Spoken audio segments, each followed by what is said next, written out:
Thank you, Governor, and thank you, everyone, for being here today. My name is Drew Evans, and I'm the superintendent at the Minnesota Bureau of Criminal Apprehension. I want to start by just expressing our deepest sympathies to the communities, the family, the friends, and everybody that cared about the individuals that were gunned down today.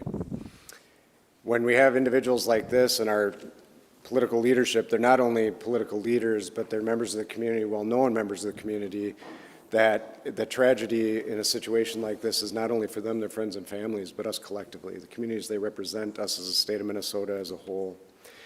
About 2 a.m. this morning, there was an original call in the city of Champlin where there was an individual that had shot Senator Hoffman and his wife.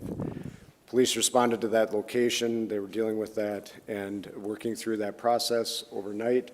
And then later on, at approximately 3:35, another call came in when it was officers proactively checking because they knew of the incident that occurred, and they were going to check on Speaker Hortman at that time, at which time Brooklyn Park police officers encountered the individual who immediately fired at them, and they exchanged gunfire, and then the individual was able to escape during that exchange of gunfire.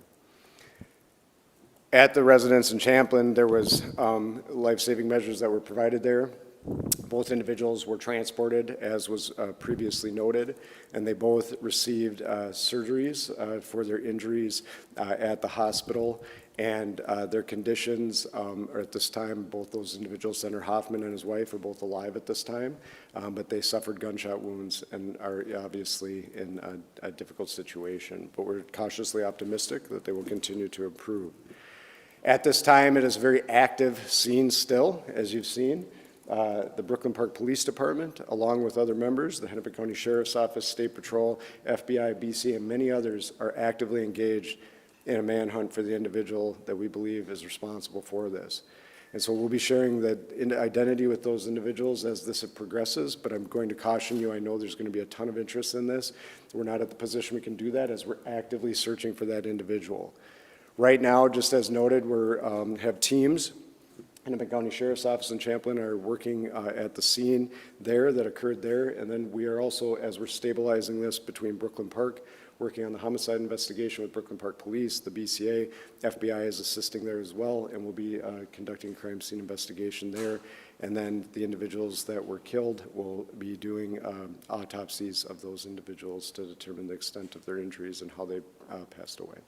But it was from gunshot wounds.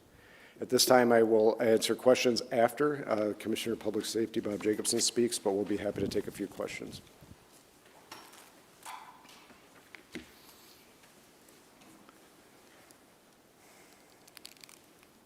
Thank you, Superintendent Evans. My name is Bob Jacobson. It's my honor to serve as the Commissioner of Public Safety for the state of Minnesota.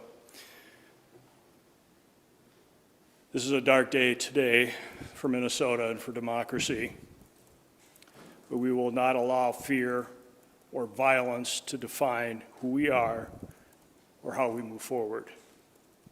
We will stand together and we will stand strong. Our hearts, of course, go out to the victims, their families, their colleagues at the Capitol, and to the communities that they serve with dedication and with integrity. These are public servants, leaders who committed their lives to improving the lives of others, and they were targeted in a violent and cowardly way. The suspect exploited the trust of our uniforms, that our uniforms are meant to represent. That betrayal is deeply disturbing to those of us who wear the badge with honor and responsibility.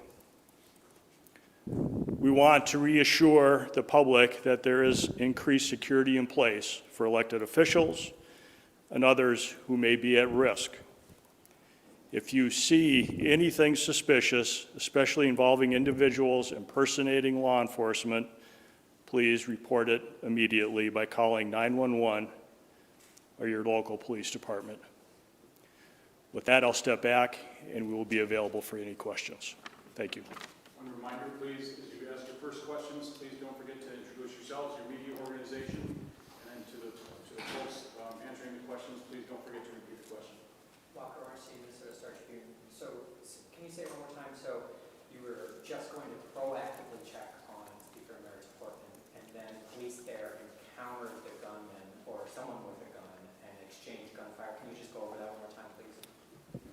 Hi, Ken. Good morning. Police Chief Mark Bruley, Brooklyn Park Police Department. The question is, how did we get to Representative Hortman's house, and it was proactively or not? The circumstances that unfolded in Brooklyn Park this morning is that we assisted the Champlin Police Department on a shooting. That shooting was made aware by one of our sergeants that it was at Senator Hoffman's home. In hearing that very intuitive sergeant asked our officers to go check on Melissa Hortman's home, the representative that lives in our community, just proactively as due diligence to swing by. That police officer and his partner pulled down the street when they arrived at Melissa's house. They noticed that there was a police vehicle in the driveway with the lights, emergency lights on, and what appeared to be a police officer at the door coming out of the house. When our officers confronted him, the individual immediately fired upon the officers, who exchanged gunfire, and the suspect retreated back into the home. So, Yes, the question is, was it a real person or a person impersonating a police officer? It was not a real police officer. This is somebody that clearly had been impersonating a police officer, again, using the trust of this badge and this uniform to manipulate their way into the home. so Chief Burley, Jana Shortle, Care 11, the person not only was wearing a badge posing as a police officer, when they approached their victims, they had a car with lights and sirens? Yes, the question is, what kind of vehicle and how were they dressed? They did drive a vehicle that looked exactly like an SUV squad car. It was equipped with lights, emergency lights that looked exactly like a police vehicle. And yes, they were wearing a vest with taser, other equipment that would, a badge very similar to mine, that no question, if they were in this room, you would assume that they are a police officer. Chief Burley, Officer with WCC. Can you describe the moments after that played out? You said the person went into the hall, and then can you help us understand the next 10, 15 minutes of, how we got from where we're at now? Yeah, briefly, although I'm just going to remind us that this is an absolutely active investigation. We have thousands of people sheltered in place in the city of Brooklyn Park right now. We are in an extensive manhunt involving hundreds and hundreds of police officers and SWAT teams searching, gridding off areas as we believe confidently the suspect had fled out the back of the house after being confronted by the police. Very briefly, after the officers had exchanged gunfire and the suspect retreated into Melissa's home, they immediately went up to the threshold and looked in and seen a male that was down, clearly had been struck by gunfire. They made limited penetration, grabbed a hold of the male and drug him out to safety to attempt first aid. However, he was pronounced dead shortly after that. At that point, the officers surrounded the house, got additional resources and SWAT resources, and then ultimately went in with a drone identifying a female in the home. How far apart are the two scenes? 8 miles? I would say, yeah, somewhere around 5 or 6 miles apart. How much do you know about did the person that was impersonating an officer who allegedly shot these people, did they knock on the door and the people came to the door, or did the person break into the home? Yeah, it was knocking on the door and asking the person to come out, absolutely impersonating a police officer. Okay. Do you all have the suspect's car? We do have the suspect's car. Suspect is on foot. That is what the large-scale search is currently going on. I just remind residents of Brooklyn Park, I know it's been a long time, but those that are in the grid that we gave the alert out to continue to shelter in place. We're also reminding them that if somebody comes to the door and they knock on the door and claiming to be a police officer, please do a couple things. One, call 911 and confirm that the officer belongs there. If they are a police officer, dispatch will be able to confirm that that person is a police officer. Also, we've informed all our officers in Brooklyn Park that they are not to approach anybody by themselves. They're to approach in pairs, meaning 2 officers. So if there's only 1 officer outside the door, do not answer the door and call 911. If it's a Brooklyn Park police officer or any of our partners that are assisting, they will come in pairs of 2 or more. Do you know if the gunman said anything? I'm sorry, one at a time. Do you know if the gunman said anything, like when he knocked on the door, did he say anything to like Senator Hoffman or anything? We do know that he did, but I'm going to hold that back as part of the investigation right now. This is a very large-scale search, so we have detained several people and questioned them, but we do not have anybody in custody at this time. I know you may not want to identify that person publicly, but have you privately identified the suspect? We have people of interest that we are looking for. Michelle Griffith, Minnesota Reformer. Other than that, these are 2 Democratic lawmakers. Is there anything else to suggest that this is politically motivated?